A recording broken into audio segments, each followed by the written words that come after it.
बीड जिल्ह्यात गुन्हेगारी वाढल्याची जोरदार चर्चा सुरू असतानाच परळीमधून एक धक्कादायक बातमी पुढे आली आहे।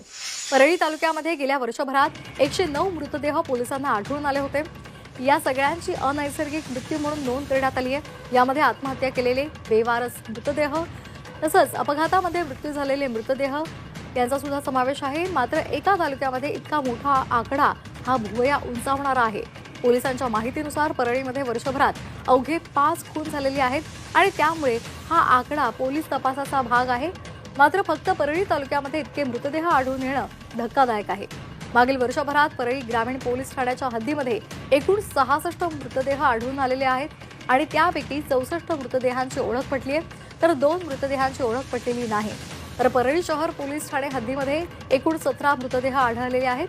सर्वांची ओळख पटली तर परळीच्या संभाजीनगर पोलीस ठाणे हद्दीमध्ये 26 मृतदेह आढळले आणि त्यातील 21 मृतदेहांची ओळख अद्याप पटलेली आहे तर 4 मृतदेहांची ओळख पटलेली नाही।